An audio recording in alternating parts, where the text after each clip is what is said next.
Olá, seja muito bem-vindo, muito bem-vinda ao nosso curso de atualização em língua portuguesa.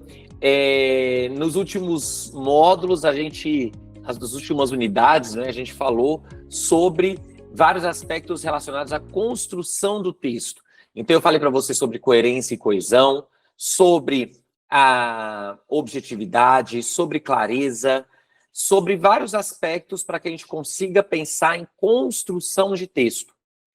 Agora, a partir desta unidade, estamos iniciando a unidade 6, a gente vai começar a falar sobre aspectos gramaticais. Então, as três próximas unidades, elas serão direcionadas a esse aspecto, a esse estudo de aspectos gramaticais, né?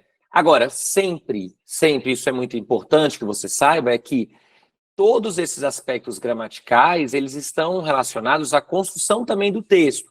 Então, eu não vou aqui ficar explicando para você o que é predicativo do objeto. Por quê? Porque isso, para o seu dia a dia, pouco importa, né? Então, a intenção é, o que é importante que você domine gramática, o que de gramática é fundamental, para que você consiga construir um texto claro, né? Porque vários aspectos aqui que eu vou mostrar para você interferem na clareza, interferem no entendimento do leitor. Então, são aspectos aqui bem importantes e eu quero que você tenha muita atenção. O primeiro tópico que vamos abordar é tipo de sujeito, mas tipo de sujeito relacionado à concordância verbal. Então, nem vou falar de todos os tipos de sujeito, o meu foco aqui é falar sobre concordância verbal, tá bom? Então, vamos lá. Vou projetar a tela. É o seguinte. Então, olha aqui. Quando a gente tem esta frase, o tribunal de origem entendeu que o recurso for interposto depois do prazo pelo advogado, considerou que os documentos não foram apresentados no momento oportuno. O que eu quero que você perceba aqui? Só para que você entenda, né, tudo que eu vou falar. Primeiro, eu quero que você perceba que o sujeito do verbo entender é o tribunal de origem. O tribunal de origem entendeu. O sujeito de entender é o tribunal de origem. Então, esse termo tem duas grandes importâncias aí para o verbo, né? O verbo só se flexiona de acordo com ele. Essa é a primeira grande importância. E segundo, eu não posso separar o sujeito do verbo com uma vírgula. O que eu posso fazer? Fala para mim, uma intercalação. Uma intercalação. Agora, a separação, não. Então, o tribunal de origem entendeu que o recurso for interposto. Recurso é sujeito de fora interposto. Considerou que os documentos não foram apresentados. Qual é o sujeito que considerou? O tribunal de origem. Fiz uma elipse. Estão lembrados? Falei isso lá no primeiro vídeo. Elipse, fiz uma elipse aqui. Os documentos não foram apresentados. Os documentos não foram apresentados. Os documentos é o sujeito de não foram apresentados, né? Então, aqui eu tenho uma... por que o verbo ele ficou no plural? Porque o sujeito está no plural, né? Isso é claro, eu acho que isso é claro para vocês, mas é sobre isso que vamos tratar aqui. Agora, eu quero que você saiba um aspecto relacionado a sujeito. Um aspecto relacionado a sujeito, que é esse daqui, ó. O sujeito, opa, aqui. Eu quero que você saiba essa observação aqui, que o sujeito não pode ser preposicionado. Anote isso. O sujeito não pode ser preposicionado. Sujeito não pode ser preposicionado. O que significa dizer que o sujeito não pode ser preposicionado? O sujeito não pode estar acoplado a uma preposição. O sujeito não pode estar unido a uma preposição. Então, quando eu tenho esta frase aqui, muita gente escreveria esta frase assim, ó. Apesar do réu assumir o crime, o tribunal o inocentou. O que eu quero que você perceba? Réu é sujeito de assumir. O réu é sujeito de assumir. Se o réu é sujeito de assumir, o termo o não pode estar acoplado, unido a uma preposição. eu tenho de separá-los. Então, eu tenho de falar o que aqui? Apesar de o réu assumir o crime, o tribunal o inocentou. Então, o tribunal é sujeito de inocentar. O tribunal é sujeito de inocentar. Ué, Hans, eu posso escrever o tribunal? Pode, claro, porque não tem nada preposicionado. Veja esse outro exemplo aqui, ó. O fato do MP ter intervindo, peraí, melhor, o fato do MP intervir, o fato do MP intervir, no caso, acelerou a investigação. Acelerou a investigação. Então, o que eu quero que você perceba aqui? O fato do MP intervir. Quem é sujeito de intervir? Quem é sujeito de intervir? O MP. O MP é sujeito de intervir. Qual é o sujeito de acelerar? O fato. O fato acelerou. Então, se o sujeito de intervir é o MP, se o sujeito de intervir é o...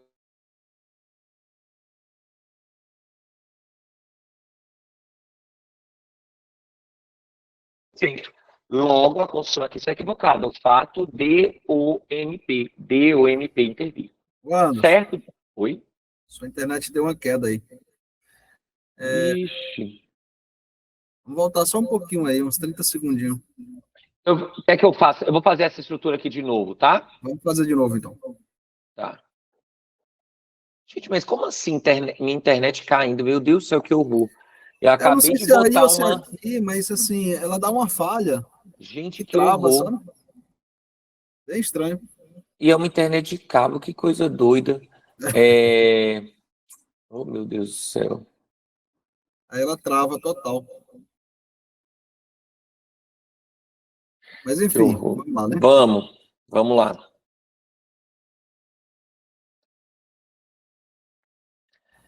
Minha Ok, gente, eu quero que você... Hã? Como foi, ok. Jair? Tá. Minha gente, então, além lá do aspecto de... sobre você identificar o sujeito, né? Eu quero que você consiga também saber aqui, nessa questão do sujeito, que você domine esta observação aqui que está na sua tela, que é a questão do sujeito preposicionado. Então, aqui a observação é sobre o sujeito preposicionado. Sujeito preposicionado. Que letra feia. Sujeito preposicionado. Então, a gente não pode preposicionar o sujeito. Não pode preposicionar o sujeito. O que significa preposicionar o sujeito? Significa colocar o sujeito unido, acoplado a uma preposição. Então, o sujeito não pode ficar acoplado, unido a uma preposição. A gente tem de separar esse sujeito da sua preposição. Então, a gente, olha aqui, ó, quando eu falo, apesar de o réu assumir o crime, o tribunal o inocentou, o sujeito aqui, eu tenho dois sujeitos, né, porque eu tenho dois verbos, então assumir é verbo 1. O réu é o sujeito, o tribunal é o sujeito de inocentar. O tribunal é sujeito de inocentar. Então, eu tenho dois sujeitos, tenho dois sujeitos aqui e dois verbos. Eu não posso colocar aqui, o que muita gente faria é colocar aqui, assim, ó, apesar do réu assumir o crime. Apesar do réu assumir o crime. Essa estrutura é errada. Por quê? Porque o sujeito de assumir é o réu. Então, o sujeito aqui está acoplado, unido a uma preposição. Não posso. Então, eu tenho que separá-los. Então, aqui vai ficar o correto é apesar de o réu. Apesar de o réu. Aqui. apesar de o réu assumir o crime. Apesar de o réu assumir o crime. Tudo bem? Então, eu não posso colocar apesar do réu. Assim como, ó, por exemplo, você falar assim, o fato do MP intervir no caso, acelerou. Eita, que letra feia. Fato acelerou as investigações. Acelerou as investigações. Então, veja, eu não posso falar isso. Por quê? Porque qual é o sujeito de intervir? O MP. O MP é o sujeito de intervir. Qual é o sujeito de acelerar? O fato. Então, eu não posso preposicionar o sujeito. Ó, o MP está acoplado a uma preposição. Então, como é que eu tenho de fazer? O fato de o MP intervir. Certo? Tudo bem? Muito bem. Vamos lá, minha gente, agora falar de sujeito indeterminado. Vou conversar com você sobre sujeito indeterminado. Preste atenção. Se a gente estivesse aqui estudando para concurso, eu iria falar que outros casos de sujeito indeterminado, falaria de todos os casos de sujeito indeterminado e traria outras estruturas aqui. Porém, quando a gente pensa em redação, em escrita, a gente não tem aqui necessidade de falar sobre os outros casos de sujeito indeterminado. Então, eu vou falar para você aqui este caso de sujeito indeterminado, que é o caso relevante para a concordância verbal. Então, vamos lá. No primeiro caso aqui, eu quero que você veja que acontece um sujeito indeterminado quando eu tenho um verbo mais o ser. Verbo mais o ser. Agora, veja. Por que eu estou fazendo questão de ressaltar esse item aqui de sujeito indeterminado com você? Por um aspecto de flexão do verbo. Quando eu tenho sujeito indeterminado, vamos raciocinar comigo, raciocina comigo aqui. Se o sujeito é indeterminado, eu não consigo saber quem pratica ou quem sofre essa ação. Consegue? Tudo bem? Claro isso? Se o sujeito é indeterminado, eu não consigo saber quem pratica ou quem sofre a ação. Se eu não consigo saber quem pratica ou quem sofre a ação, significa, então, que eu não posso pensar em flexão do verbo. Porque um verbo só se flexiona o quê? De acordo com o seu sujeito. O verbo só se flexiona de acordo com o seu sujeito. Então, quando eu penso em sujeito indeterminado, eu penso em não flexão verbal. Então, quando eu tenho aqui, ó, necessita-se de apoio em momento de dificuldade, eu quero que você veja que o verbo necessitar é um verbo transitivo indireto. Quando eu necessito de algo. Eu necessito de algo. Se eu necessito de algo, aqui é um verbo transitivo indireto, eu não posso, então, pensar em flexão. E esse verbo transitivo indireto está junto do ser. Ou seja, o que é o verbo transitivo indireto? Ele pede complemento e pede também preposição, necessito de algo. Então, se eu tivesse aqui apoios, eu não poderia falar o quê? Necessitam-se. Por quê? Porque você não sabe quem pratica ação, você não sabe quem necessita. Aqui eu estou diante de um sujeito indeterminado. Não são os apoios que necessitam, não são os apoios necessitados. Então, aqui o verbo transitivo indireto não tem flexão. Na verdade, o verbo transitivo indireto junto ao ser, né? Porque, se você gosta aí de gramática, só para você saber, esse ser aqui é classificado, esse ser é classificado como índice de indeterminação do sujeito. Ou seja, é por conta desse ser que eu indetermino o sujeito. Eu não sei quem praticou a ação. Eu não sei quem está necessitando. Logo, se eu não sei quem pratica a ação de necessitar, esse sujeito é indeterminado. O sujeito é indeterminado. Quando eu tenho aqui, ó, trata-se de embargos de divergência, trata-se de recursos especiais. Quando eu trato de, Verbo transitivo indireto. E olha, minha gente, a gente vai fazer exercício daqui a pouco, mas eu quero que você tenha consciência que o que vai definir aqui a questão é a transitividade. Não se apegue ao seu sentimento de, eu acho que tem flexão, não tem flexão. Olhe para a transitividade. Isso vai deixar muito mais claro para você essa questão de flexionar ou não, tá?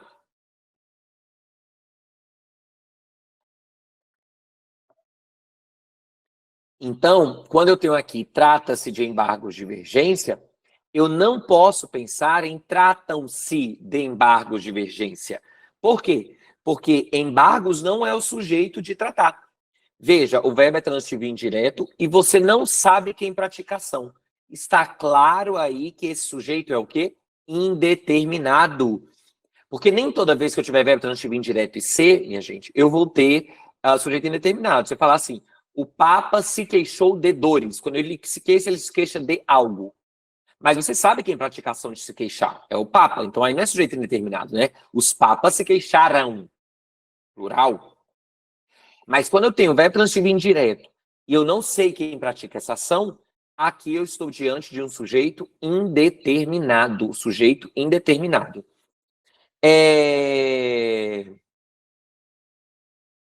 Muito bem, muito bem, muito bem. Aí, então, eu tenho aqui verbo transitivo indireto, sujeito indeterminado. E isso é diferente de quando eu tenho o verbo transitivo direto ou um bitransitivo mais o ser. Por isso que eu estou fazendo questão de falar para você sobre a questão de transitividade. Estou fazendo questão de falar para você sobre a questão de transitividade. Por quê? Porque eu não consigo saber quem pratica a ação. Esse verbo lá era transitivo indireto e aqui transitivo direto. E aí o que acontece aqui? Por que aqui é diferente? Porque quando eu tenho esse verbo transitivo direto, que é um verbo que pede complemento sem preposição, e aqui o bitransitivo, ele pede dois complementos, um com preposição e outro sem, aqui eu tenho um sujeito que sofre ação. Eu tenho um sujeito paciente. Qual é a consequência de eu ter um sujeito na oração? A consequência é que eu vou ter o quê? Uma flexão, uma possibilidade de flexão de acordo com esse sujeito. Então, quando eu tenho o verbo observar, quando eu observo algo, verbo transitivo direto, ou eu observo alguém. Esse ser é partícula o quê? Apassivadora. Esse ser é partícula apassivadora. Então, quando eu observo algo, observo alguém. Eu estou dizendo aqui que esse ser, sendo partícula passivadora, porque eu não sei quem observa, mas eu sei o quê? O que é observado. Então, eu tenho aqui sujeito. E se sujeito está no plural, embates, o verbo vai para o plural, observam-se embates. Ou seja, os embates são observados. Então, se o verbo é transitivo direto mais o ser, você não sabe quem pratica ação, está claro, não há dúvidas. Eu estou diante de uma voz passiva e eu tenho sujeito paciente. Se eu tenho sujeito, o verbo se flexiona. Consegue perceber que é diferente lá do transitivo indireto, né? No transitivo indireto não há sujeito. Ou eu não consigo identificar o sujeito. Aqui, confiram-se esses precedentes. Quantas vezes você já viu isso? Publiquem-se as decisões, intimem-se os réus. O que acontece em todos esses três casos que eu disse? O verbo é transitivo direto. Quando eu confiro algo. Quando eu intimo alguém. Quando eu publico algo. Então, são todos verbos transitivos diretos. E eu não consigo identificar ali, na oração, quem pratica essa ação. Quem a pratica. Então, eu não sei quem confere aqui. Os precedentes não conferem. Publica a decisão. A decisão não publica. Intimem-se os réus. Os réus não intimam. Mas eu consigo saber o quê? Quem sofre. Eu consigo saber o sujeito paciente. Sujeito paciente. E veja, claro, eu tenho o C, que é partícula passivadora, porque só acontece essa partícula passivadora quando eu tenho esse verbo transitivo direto com o sujeito paciente, né? Então, aqui, se o sujeito está no plural, estes precedentes, eu vou usar o quê? O verbo no plural. Confiram-se estes precedentes. Vejam-se estas ementas, porque quando eu vejo algo, estas ementas serão vistas. Publiquem-se as decisões, porque quando as decisões serão publicadas. Tudo bem? Então, verbo transitivo direto, eu não sei quem praticação. Fique atento, sujeito, paciente. E o verbo precisa se flexionar de acordo com ele. Aqui eu trouxe um exemplo para você sobre quando eu tenho esse verbo bitransitivo. Ou seja, eu dou algo a alguém. Algo a alguém. Então, aqui estou doando roupas aos doentes. Então, aqui é um bitransitivo. Eu envio algo a alguém, bitransitivo. Eu encaminho algo a alguém, bitransitivo. Então, quando eu tenho esse verbo ligado ao ser, e eu não sei quem doa, você está sabendo quem pratica a ação de doar? Encaminhou-se o documento ao chefe. Não sabe quem encaminha. Então, tá claro, se é bitransitivo e não sabe quem pratica a ação, estou diante de quê? De uma voz passiva, eu tenho sujeito. Então, várias roupas foram doadas. Se o sujeito está no plural, o verbo vai para o plural. Encaminharam-se os documentos ao chefe. Encaminharam-se, não encaminhou-se os documentos. Porque os documentos foram encaminhados. O sujeito aí é os documentos. Tudo bem? Muito bem, muito bem. Aí agora eu vou falar para você sobre um outro caso também importante, que você precisa ter atenção para a construção do seu texto, que envolve flexão verbal e que envolve também uma questão de sujeito e concordância. Preste atenção aqui. O próximo caso que eu quero ressaltar para você é quando eu tenho aqui o verbo haver no sentido de existir, de ocorrer e de acontecer. Então, eu tenho o verbo haver no sentido de existir, de ocorrer e de acontecer. Esse verbo haver no sentido de existir, de ocorrer e de acontecer, esse verbo, ele tem uma particularidade. O verbo, quando está no sentido de existir, quando está no sentido de ocorrer, quando está no sentido de acontecer, ele não tem sujeito, ele não tem sujeito. Se ele não tem sujeito, qual é a consequência? Não há flexão dele. Então, eu vou falar, haverá momentos em que é preciso dizer não. Haverá momentos, e não haverão momentos. E não haviam momentos. E não houveram momentos, né? Então, nenhum desses casos eu faço a flexão do verbo haver. Por quê? Porque o verbo haver está empregado no sentido ou de existir, ou de ocorrer, ou de acontecer. Ok? E aí, nesse caso, o verbo haver não tem sujeito, só tem complemento. Momentos é o objeto direto, é o complemento de haver. Tudo bem? Pode haver manifestações, e não podem haver, e não devem haver manifestações. Porque o verbo auxiliar aqui é o pode, é o deve, e o verbo principal é aqui o haver. Então, a ideia de que não tem sujeito permanece. Então, manifestações aqui é o objeto direto. Manifestações é o objeto direto, não é o sujeito. Então, eu não posso pensar em podem haver. Só vai ficar pode haver. Certo? Muito bem, muito bem. E aí, o último caso aqui, que é sujeito inexistente, que eu não posso pensar em flexão, em regra, é quando eu tenho o verbo fazer, haver, ser e estar, e esses verbos estão indicam tempo. E aí, qualquer noção de tempo, viu, minha gente? Qualquer noção de tempo. Seja o tempo decorrido, seja o tempo de clima, seja qualquer noção de tempo. Então, quando eu tenho essa noção de tempo,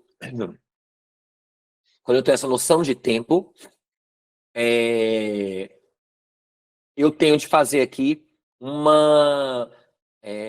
eu tenho de observar essa construção, porque normalmente não há sujeito, e se não há sujeito, em regra, eu não faço flexão. Então, eu quero que você observe principalmente os verbos fazer e os verbos ser. Mas saiba que o verbo fazer, haver, ser, estar, quando indica tempo, não tem sujeito. Há 60 anos encaminhados para a ditadura. Eu falei que eu quero que você não olhe muito para o haver, porque eu acho difícil você errar. Acho que você não escreveria 60 anos. Ou haviam 60 anos encaminhados. Entende? Eu acho que você não faria flexão aqui já. O que você talvez possa errar aqui em há 60 anos, ou daqui a pouco, é a questão da preposição, da diferença entre esse haver, a, e o a sem o H. Mas só você pensar que o H, o verbo haver, aí, há 60 anos, como H, é para indicar passado. E o A, só preposição, é para indicar futuro. Então, daqui a pouco falarei com você. O A aqui é futuro, a preposição. Então, há 30 dias, falei com... Há 30 dias, aí é o verbo haver. Tudo bem? Então, fica com o H. Aqui, quero que você preste atenção, faz dias que a imprensa busca o autor da ação, porque o verbo fazer está indicando tempo e ele indica... se ele indica tempo, ele não tem sujeito. Então, aqui eu não falo fazem dias. Fazem dias, não, eu vou falar faz dias. Muita gente aqui escreve fazem dias. Fazem meses. Não, faz meses. Tudo bem? E aí, por fim, eu quero ressaltar aqui para você o verbo ser. Preste atenção aqui. Quando o verbo ser indica tempo, esse verbo ser, ele não tem sujeito. Então, o verbo ser não tem sujeito e, consequentemente, ele não pode ser construído. Aliás, o verbo ser não tem sujeito. Porém, apesar disso, era esse assim, o verbo ser, apesar disso, apesar de não ter sujeito, o verbo ser se flexiona. Por quê? O verbo ser é um verbo diferentão. O verbo ser, ele tem essa preferência de ir para o plural, mesmo que não haja sujeito, ou mesmo que haja sujeito, ele pode ir para o plural para fazer a flexão com outro termo. Quando a gente vai falando de concordância, eu vou explicar um pouco melhor isso, mas o verbo ser, ele tem essa possibilidade de construção em relação aos outros verbos, né? Então, quando eu falo assim, é 1 hora, são 2 horas, veja, o verbo ser foi para o plural, são 2 horas, mesmo não tendo sujeito. Mas o verbo ser é isso. Então, aqui é uma regra que o verbo ser precisa ser flexionado de acordo com o referente. É uma hora, são 2 horas. Eu não posso falar 2 horas, 10 horas. Não posso. São 10 horas. Tudo bem? Aí a gente, então, aqui encerra essa parte de tipo de sujeito e concordância, e aí eu quero que você agora faça exercício da sua apostila. Eu vou mostrar para você aqui quais são os exercícios que você vai fazer. Olha aqui. Você vai fazer estes exercícios aqui, ó, logo no início, logo na parte de linguagem, tá vendo? Então, aqui na página 15, você vai fazer a questão 1, a questão 2, a questão 3, a questão 4, a questão 5. Faça de 1 a 5, que aí eu vou corrigir com vocês, tá bom? No ao vivo, ok? Vou encerrar o vídeo, a gente vai continuar a falar sobre concordância, eu vou falar sobre concordância do verbo no infinitivo e uns aspectos de concordância nominal, tá bom? Até já, minha gente!